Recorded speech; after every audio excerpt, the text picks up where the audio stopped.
Welcome to H2K Infosys. H2K Infosys is a e-verify business based in Atlanta, Georgia, United States. We provide 100% job-oriented, instructor-led, face-to-face, true live online software training programs. It also includes access to Cloud Test Lab with software tools. We provide live project for you to work on. We also provide assistance with mock interviews, resume preparation and review, and job placement assistance. H2K Infosys is trusted by so many students across the world. H2K Infosys provides world-class services in IT training with real-time project work for corporates and individuals, special IT training for MS students in the United States, software design, development, QA manual and automation, performance testing and maintenance, IT staff augmentation, job placement assistance, and tech support.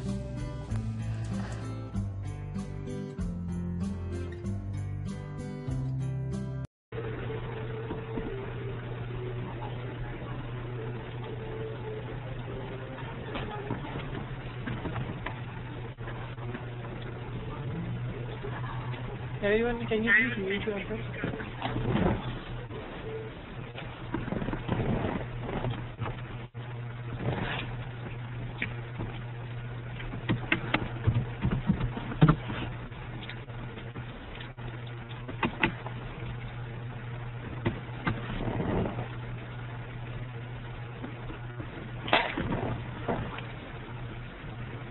Can you please mute yourself, everyone?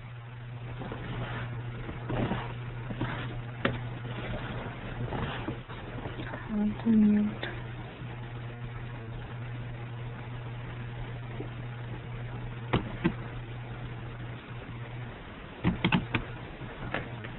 Someone still needs to go on mute.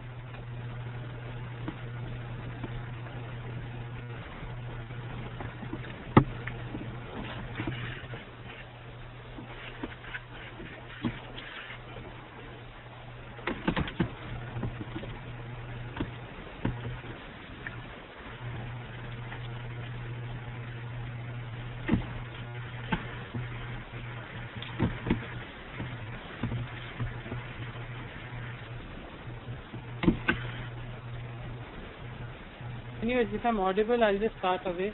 But whoever has not muted himself, please go on mute. Thanks. So yes, this is a session on ETL testing or data warehousing testing. I hope I'm audible enough to everyone. Please feel free to interrupt in between if you feel I'm going a little fast with some concept. I'll get back to that concept once again. You can send an email offline if you have any doubts. But I would prefer that the questions are being shooted in the forum so that everybody can use it. So basically, why do we need data warehouse? The producers these days want to know hell lot of questions.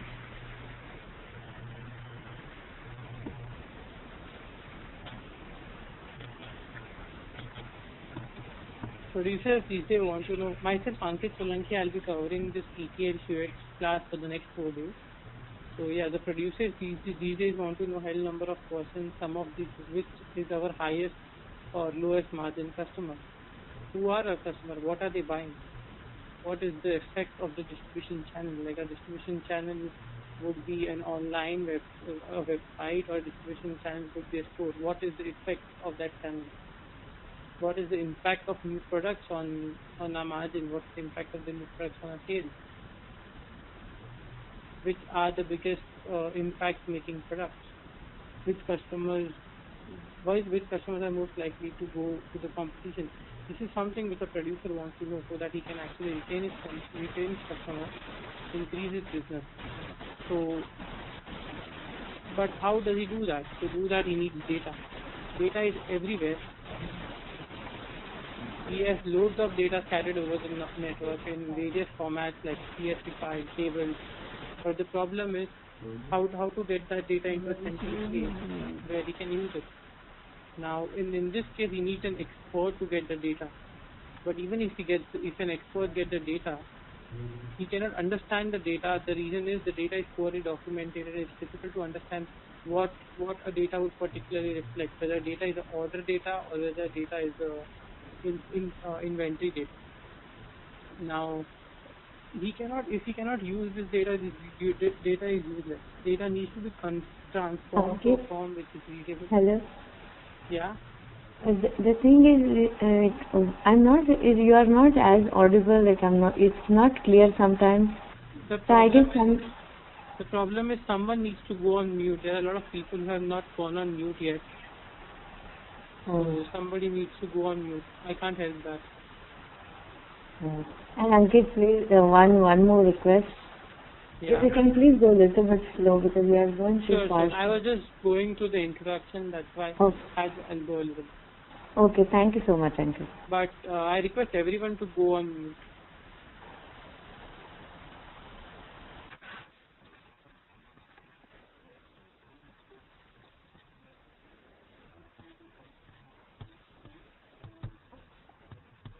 So I'll start all over again.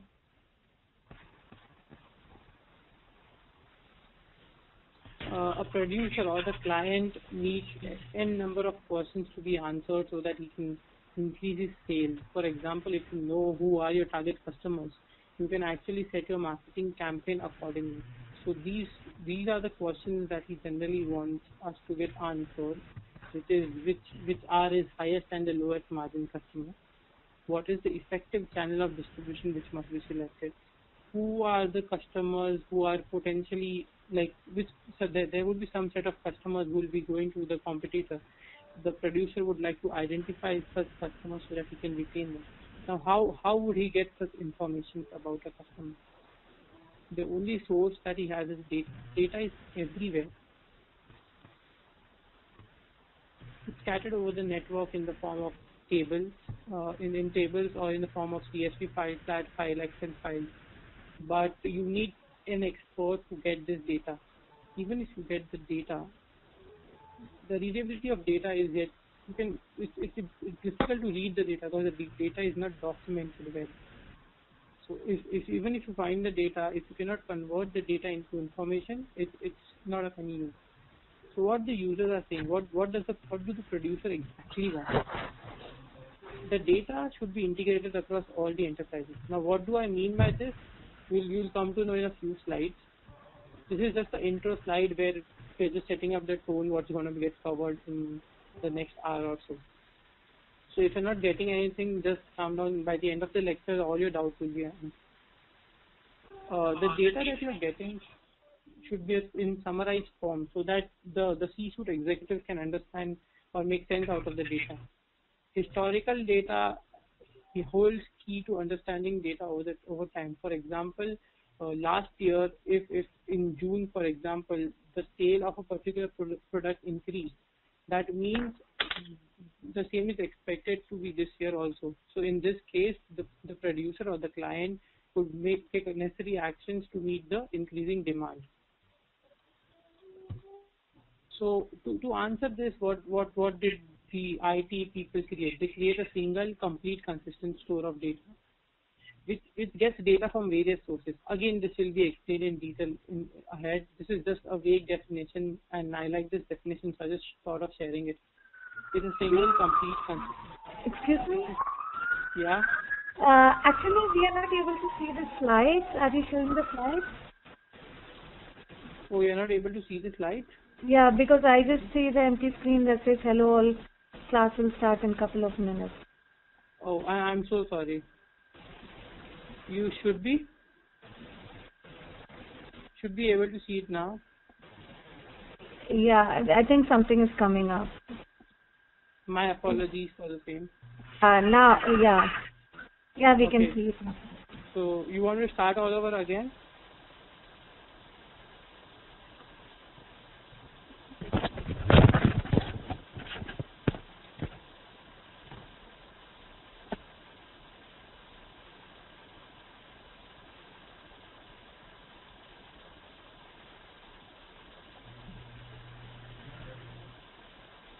So yeah, here we are. Various set of questions that the producer wants to get answered. These are questions with who's the lowest and the largest margin customer, what products are the customers buying, what channel is being used the most, then what are the impact products, which customer are potential customers who will go to the competitor. These are the questions that a producer wants to answer. Now, how does he answer this question? To answer this question, he has only one resource, which is data. Now, data is everywhere in the form of CSV files, tables. It's scattered over the network. But you need an expert to get this data to you. The data needs to be transformed. Even if you get the expert in, somebody needs to translate the data into something which is readable and understandable. And if the data is not transformed, then data is not of any use. You need to transform the data into information. Now, how do we do that? To do this, we'll actually have to, basically, what is the user asking for? User is asking that the data across multiple platforms. For example, an application serving your credit card and an application serving the loan request. The data across various applications need to be get into a single source. Then this data needs to be summarized.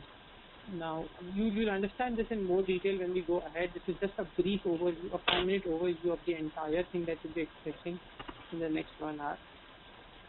Historical data holds a key value. Now, why is this true? For example, if you take a small example of a product being sold, a small example of Walmart. There's a product which is being which was sold at a high rate in last June.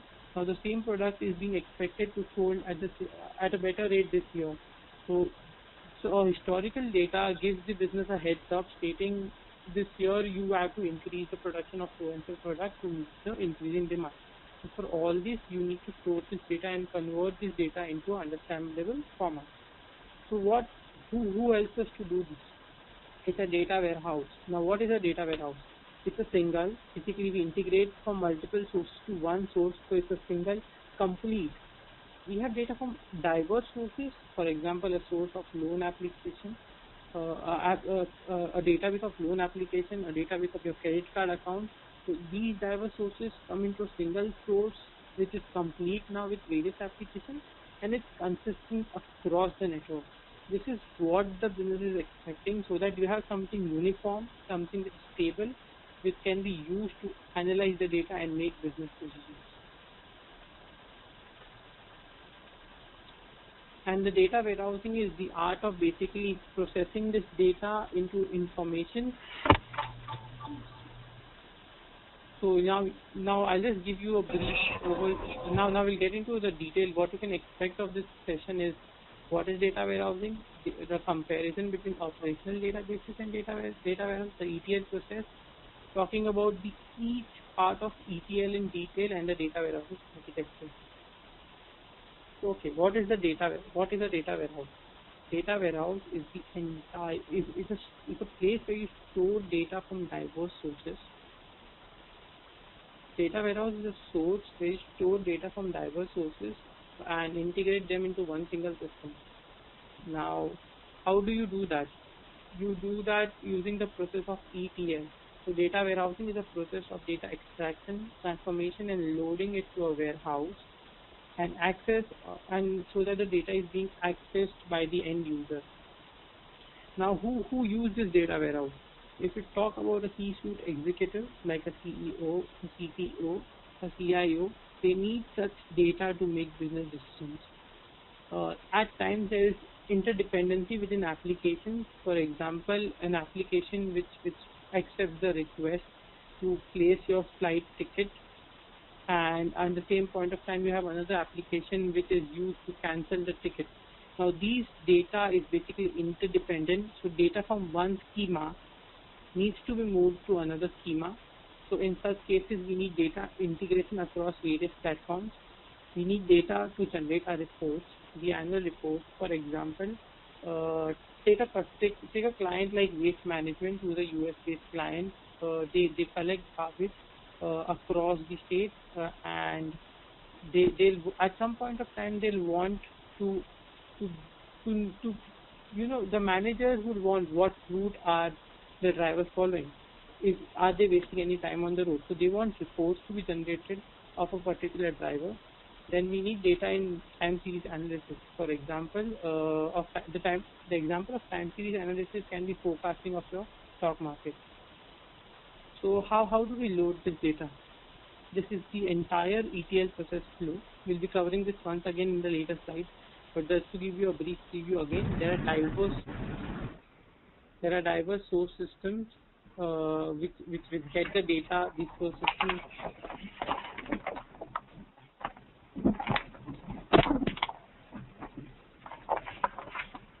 please go on mute.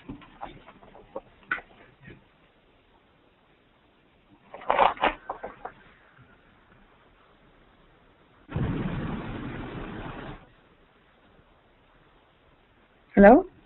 Can you please go on mute? Hello. Thanks. So yeah, there are diverse source systems like e-commerce system, legacy app, CRM system,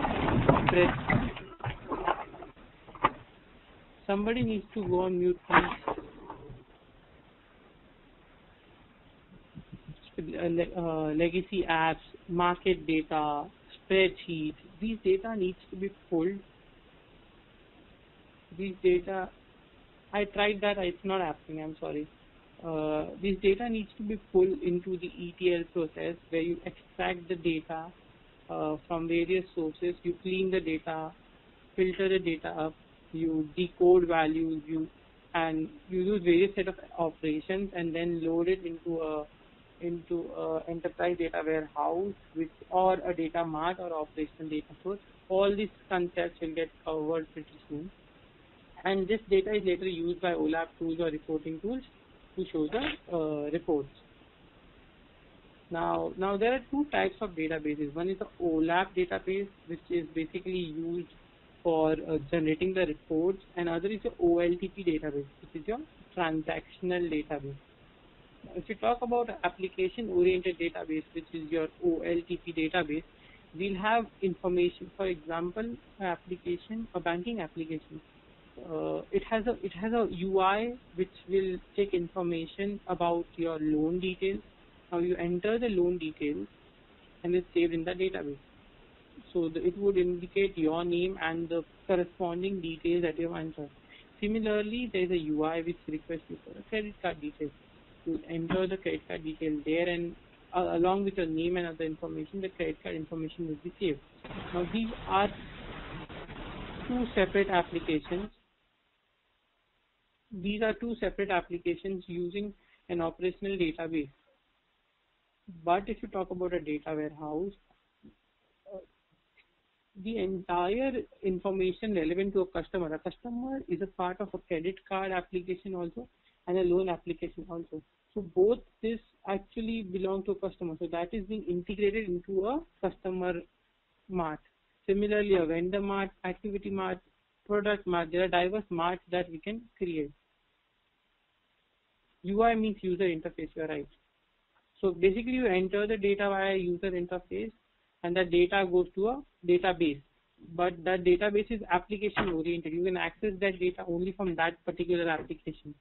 But if you talk about a data warehouse where you want the entire data of the customer to come in, you load it into a data warehouse where the customer schema over here will have the data from the customer data from credit card tables also, and we'll have the customer data from loans table also. So basically it's an integration.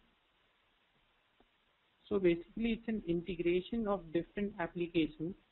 For the customer details from loans table and the credit card table will come to a customer mart.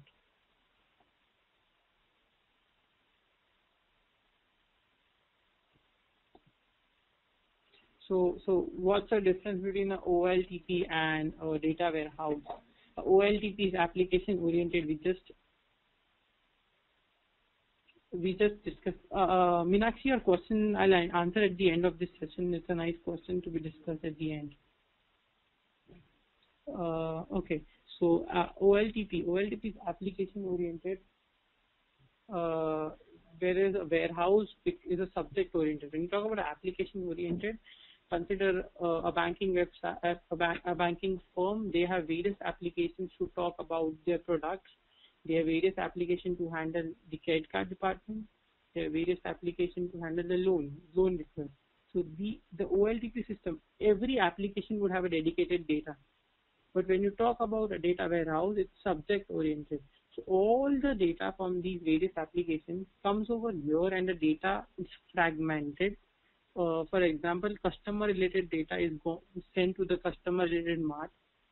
Finance related data is sent to the finance related, so that you have integrated view of data. You have all your customers residing in one single table. So if you want to do any analysis over that customer, you just need to fire your select queries or fire algorithm for that matter over that one particular table. OLTP is used to run the business. It has to be live all the time. Any user can actually log in the system at any point of time. It has detailed data. It's up to date. It's like it's a database which is continuously getting updated. When you compare to a data warehouse, it's just a snapshot of data. You can actually create a data warehouse only once a day. Like you can pull the data from different OLTP systems. We'll discuss this again in the data flow, in the flow diagram, which is coming in like next 3 or 4 slides, where we are pulling from the OLTP system and loading it to a data warehouse. So basically, it's a snapshot of data. It's integrated data. People randomly access the data. Like there are few people. Yeah, OLTP is for front-end application. The front-end application, via the front-end application, when you insert or you click a send button, you are basically inserting it into a OLTP database.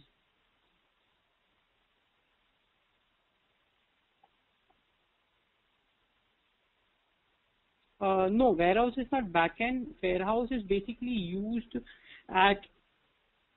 Okay, let's talk about an example of OLTP. And when you talk about OLTP, suppose that you are booking a ticket on a website, or rather you're going to place an order at Walmart. Or you went to Walmart and they're processing your order. Entire detail of your order is being processed and loaded into a table which is there near the system. Now that table or that database is your OLTP database. It's your transactional database. The current transactions are being occurred at that database. Are you getting this example clearly, Jesse? So that transaction is happening at that particular database. That is your OLTP database. It has fresh data. When you talk about a data warehouse, what happens is OLTP is online transactional processing. Yes, I'll be sending the materials. Yes, they are interrelated, and I'll show you how they are interrelated with each other. Okay, so now let's take an example of what a data warehouse would be. So as the Walmart application that has just got the data, at the end of the day when the store is closed, the data, the data from all these databases will be pulled using ETL. They'll extract the data from these databases, transform the data, apply the business logic, and store the data into a data warehouse which will have historical data. When you talk about an OLTP system, it only has current data. And when you talk about a data warehouse, it has historical data, which is clearly indicated by the fact that a database size would be 100 MB to 100 GB. When you talk about a data warehouse size, it's up to a few terabytes. It's a huge chunk of data. There are hundreds of users actually logging in and computing, logging in and making business decisions. But when you talk about in an OLTP system, you generally write or update the data. You are adding more data. But when you talk about a data warehouse or an OLAP system, which is online analytical processing, you just read the data to build your reports. A clear understanding of this will be in a couple of slides. If you've still not understood what is an OLTP and an OLAP system, it's simple. An OLTP system is something like, what did you have for your dinner yesterday? You remember it. It's there in your mind. It's recent. So that's your OLTP system. But if I ask you, what did you wear on 11th January 2004, or what did you eat on 11th January 2004, it's difficult to answer. That's historical data for you. So this is the major difference between OLTP and OLAP. Yeah, you can call it as a short-term memory and a long-term memory. Basically, we don't store much data in an OLAP system.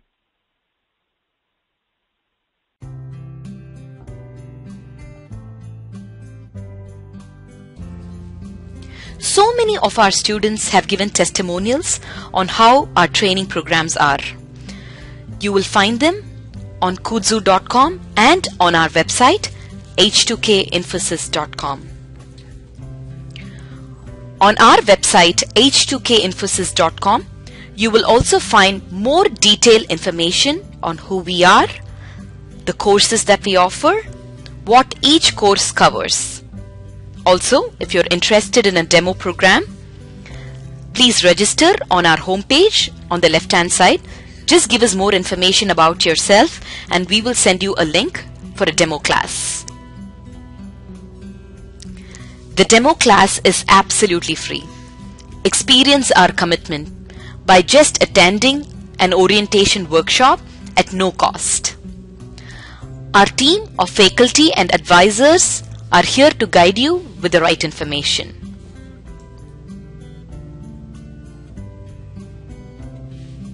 If you still have more questions, please feel free to call us. Call us at 770-777-1269. This is a United States number. If you're calling from the UK, call us at 020-337-17615.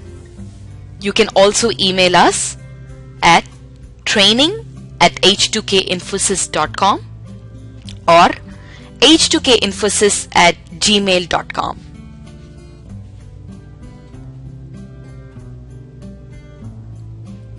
Thank you for watching our videos. We wish you a great career in information technology.